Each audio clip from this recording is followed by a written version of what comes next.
அனைவருக்கும் வணக்கம். இங்கே பார்த்துருக்க அத்தனை பேரையும் பார்க்கும்போது ரசிகர்களாலும் தெரியல, எல்லாம் உறவுகள் தான்.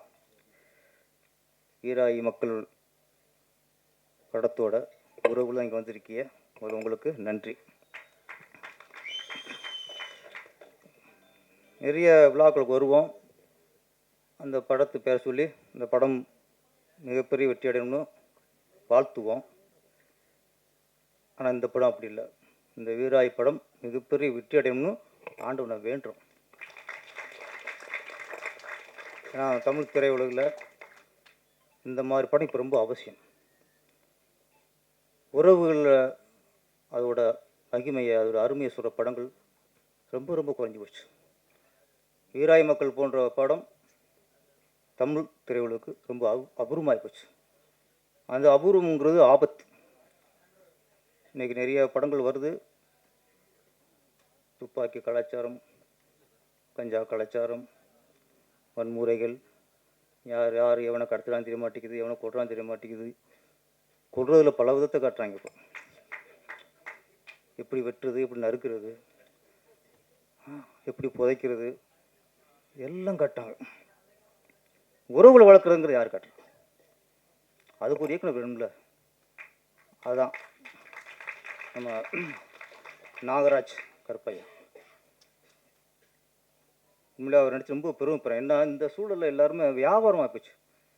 ஒரு நல்லதை சொல்லி சம்பாதிக்கணும் இல்லாமல் எப்படி சம்பாதிக்கணும், படத்தை எப்படி ஹிட்டு கொடுக்கணும், எப்படி படத்தை ஓட வச்சிடணும், எதாவது பேசி பில்டப் பண்ணி படத்தை ஓட வச்சிடணும், அதில் சம்பாதிச்சிடணும். எப்படியும் சம்பாதிக்கலாம், அதில் ஒரு நியாயம் இருக்கணும், தர்மம் இருக்கணும். நியாயம் சம்பாதிக்க பணம் தான் அது சம்பாத்தியம். குறுக்கு வழியில் வேறு மக்களை ஏமாத்துறது சம்பாதிக்கலாம், சம்பாதிக்கணும் அது கொள்ளை. அப்படி நிறைய இதெல்லாம் வருது. இந்த சூழலில் நம்ம நாகராஜ் கருப்பையா ரொம்ப மனசார நான் வாழ்த்துறேன். இந்த மாதிரி இயக்குனர்லாம் வெற்றி அடைஞ்சாத்தான் தமிழ் திரையுலகின் தரம் உயரும்.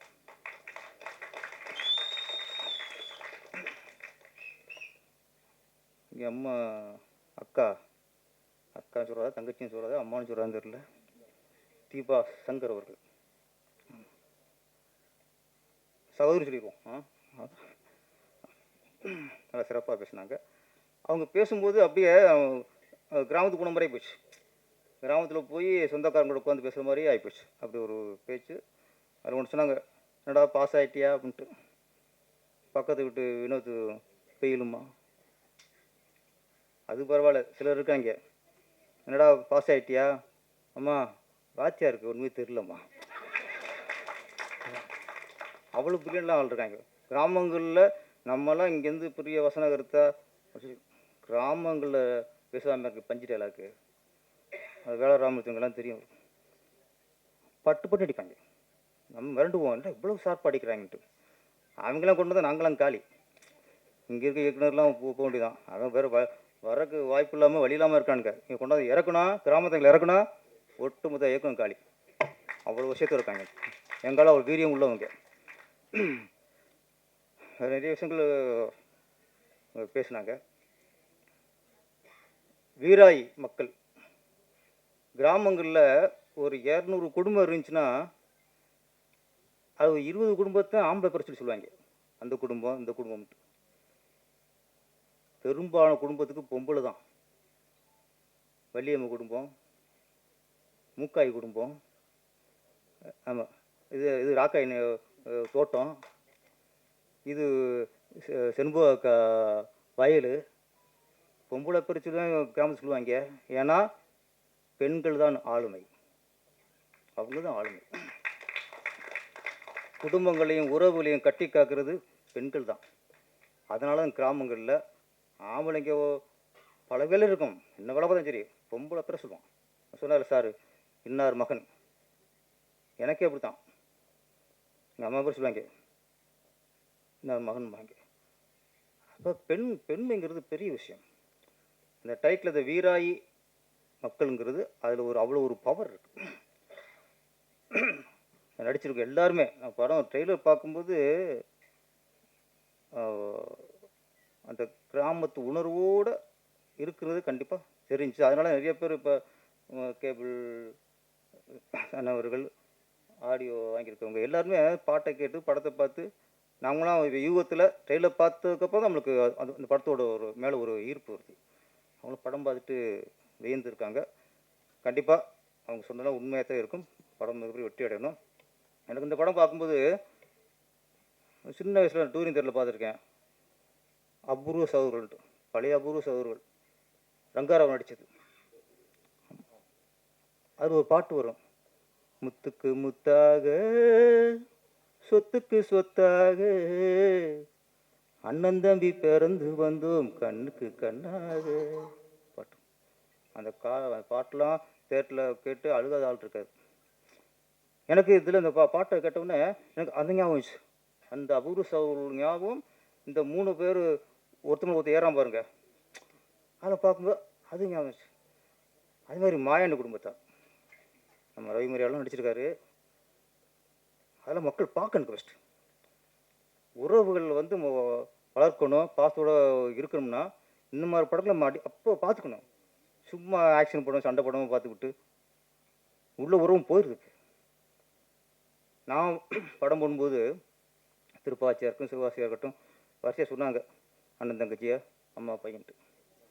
நான் படம் போடும்போது இந்த ஆக்ஷன் பார்க்கு, மற்ற சாங்ஸு, காமெடி சீன்ஸு இதெல்லாம் எடுக்கும்போது நான் இங்கே டைரக்டராக இருப்பேன். ஆனால் அண்ணன் தங்கச்சி அந்த சென்டிமெண்ட் சீன் எடுக்கும்போது நான் அண்ணனாக மாறிடுவேன். அதே மாதிரி அம்மா பையன் சீன் எடுக்கும்போது, அந்த சென்டிமெண்ட் சீன் எடுக்கும்போது அங்கே நான் டைரக்டராக இருக்க மாட்டேன், அங்கே நான் மகனாக மாறிடுவேன். அக்கா தம்பி சென்டிமெண்ட் எடுக்கும்போது மற்ற சீன்லாம் இப்போ ஊருக்குலாம் போகிறலாம் அப்படி சட்டை பிடிச்சி இப்படி அடிக்கணுமோ எல்லாம் சொல்லி கொடுப்போம். ஆனால் அக்கா தம்பிங்கும்போது நான் தம்பியாக மாறிடுவேன். அப்படி மாறினா தான் அந்த படம் சிறப்பாக அமையும். இந்த படத்தை பொறுத்த வரைக்கும் நம்ம நாகராஜ் கப்பி அவர்கள், நானாவது மொத்த படத்தில் ஒரு 20% தான் ஒரு அண்ணனா தம்பியா மகனாக மாறி இருப்பேன். இந்த ஆள் மொத்த படம் மாறியிருக்கான். மொத்த படம் டேரக்டர் இல்லை, மொத்த படம் உறவே மாறிட்டாப்புல.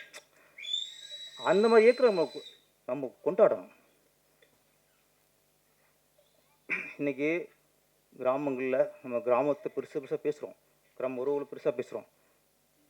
அது இன்றைக்கி எந்த அளவுக்கு இந்த உறவுகளை விரிசல், உறவுகளை பிரிவு, அங்கே எப்படி தனிமை ஏற்பட்டுருக்கு.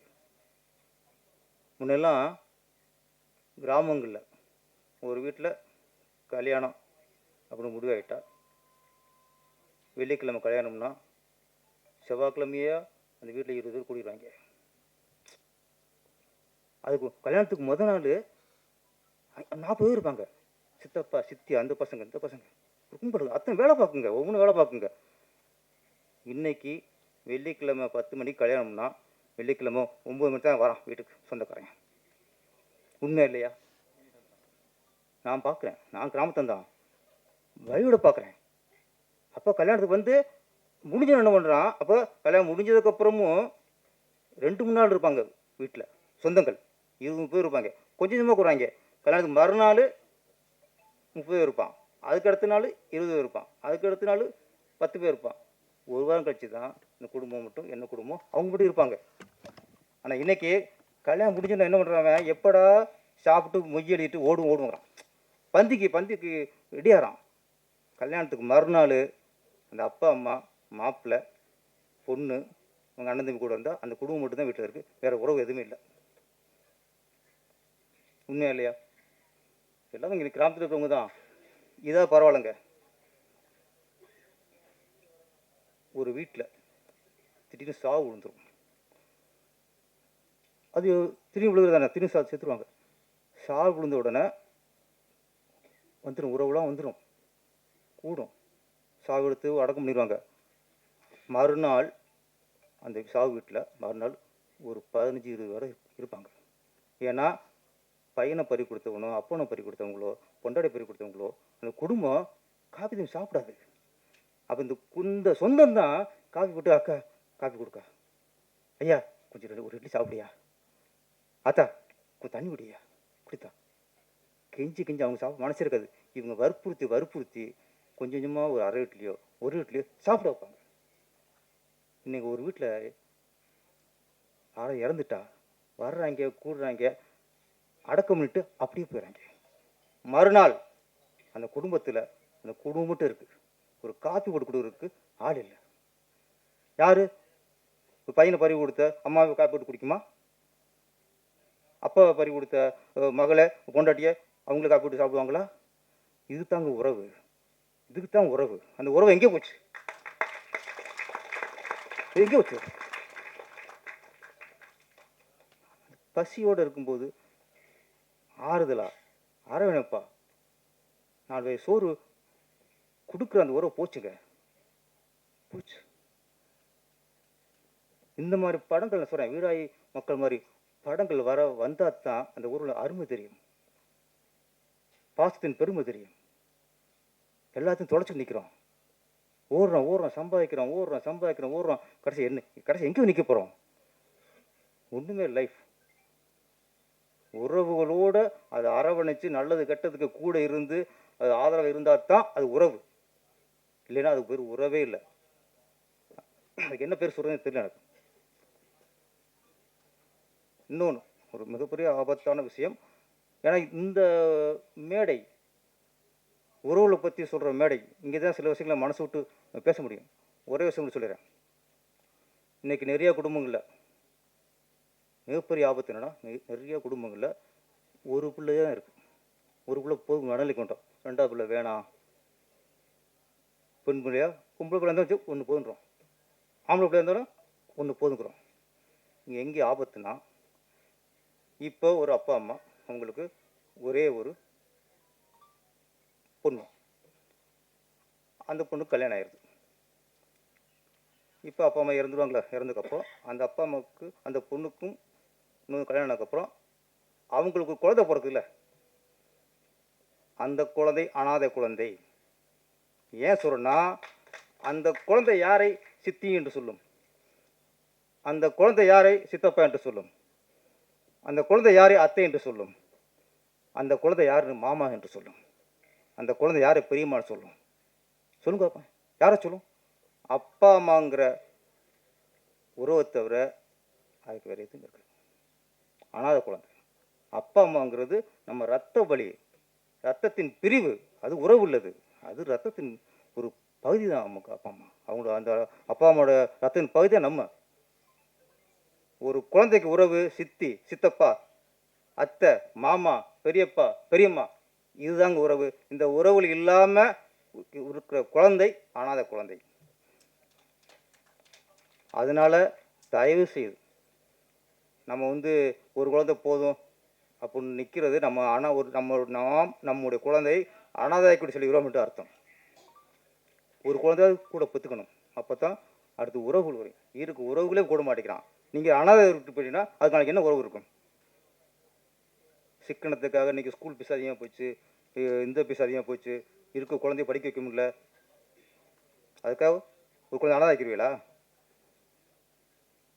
நம்ம குழந்தைய அனாதாக்கக்கூடாது, 2 குழந்தையாவது பெற்றுக்கணும். இது இன்றைக்கி தெரியாது, பெரிய ஆபத்து இருக்குது. நம்முடைய சந்ததியராக பின்னாடிலாம் அனாதையாகி போயிடும். பெற்றுக்கும். இது ஏன்னா ஒரு உறவுகளை பற்றி சொல்கிற படங்கிறதுனால உறவுகளுடைய அருமை நம்ம சொல்லி ஆகணும். இப்போ சொல்கிறாங்க சின்ன படம் பெரிய படம். இங்கே சின்ன படம் பெரிய படமே இல்லை சார். வெற்றி அடைந்த படம், வெற்றி அடையாத படம், அதான் 2 தான். மக்களுக்கு பிடித்த படம், மக்கள் நிராகரித்த படம், அவ்வளோதான். இல்லை சின்ன படம் பெரிய படம். ஒரு ஊரில் பெரிய மனுஷன் இருப்பான், ஒருத்தர் ஒன்றும் பண்ண மாட்டான், ஒரு டீ கொடுக்க மாட்டான். ஆனால் அந்த ஊரில் ரொம்ப ஏழ்மையாக ஒருத்தர் இருப்பான், அவன் வீட்டுக்கு யாருக்கா சாப்பாடு போடுவான். இந்த யார் சார் பெரிய ஆள்? அவன் தான். எந்த பெரிய படம் அது மக்களுக்கு பிடிக்கலைன்னா அது வேலைக்காது. சின்ன படம் மக்களுக்கு பிடிந்தால் அது பெரிய படம். அதனால் மக்களுக்கு பிடிச்ச படமாக இருக்கணும். இன்னொன்று, மக்கள் இந்த மாதிரி படத்துக்கு சப்போர்ட் பண்ணணும். இந்த மாதிரி சப்போர்ட் பண்ணால் தான் அது தமிழ் திரையுலகுக்கு மட்டும் இல்லை, இந்த நாட்டுக்கே நல்லது. இந்த வீராய் படத்தை மீடியாக்கள் ஒன்றே எப்படின்னா, ஒரு படம் சரியாக ஓடலை, ஃபெயிலியராக போச்சுன்னா இன்றைக்கி ஆளாக வரிஞ்சு கட்டிக்கிட்டு காரி துப்புறாங்க, கேலி கிண்டல் நையாண்டி. அப்போ ஒரு படம் தோல்வி அடையும் போது அதுக்கு கொடுக்குற அதை அவமானப்படுத்துக்கு கொடுக்குற முக்கியத்துவத்தை ஒரு படம் வெற்றி அடையும் போது ஏன் கொடுக்க மாட்டேங்கிறோம்? அதையும் பண்ணுங்கள். அதான் கரெக்டு. நீங்கள் ஓடாத படத்துக்கு இவ்வளோ பண்ணும்போது அதே ஆர்வத்தையும் அதே அந்த வேகத்தையும் நல்ல படத்தை நீங்கள் அதே மாதிரி எல்லாரும் சேர்ந்து கொண்டாடினீங்கன்னா அதுதாங்க ஆரோக்கிய சினிமாவுக்கு. தயவு ஒரு சின்ன படம் ஒரு நல்லா ஓடிச்சுன்னா அதுக்கு தூக்கி கொண்டாடுங்க. மீடியாக்கள் வந்து ஒரு சரியான விமர்சனமாக இருக்குது. நான் சொல்கிறேன், இந்த இடையில இந்த கமெண்ட்ஸு அவங்க ஒரு ரோல் பண்ணுறது இதெல்லாம் நிறையா பண்ணிக்கிறாங்க. இந்த மாதிரி படங்கள் வரும்போது நம்ம கொண்டாடுவோம், அதை தூக்கி நிறுத்துவோம். அப்படி தூக்கி நிறுத்தும்போது நம்ம திரையுலகுக்கே நல்ல விஷயமா நடக்கும், சமுதாயத்துக்கு நல்லதுன்னு சொல்லிட்டு எல்லாருக்கும் நன்றியை கூறி விடைபெறுகிறேன். நன்றி, வணக்கம்.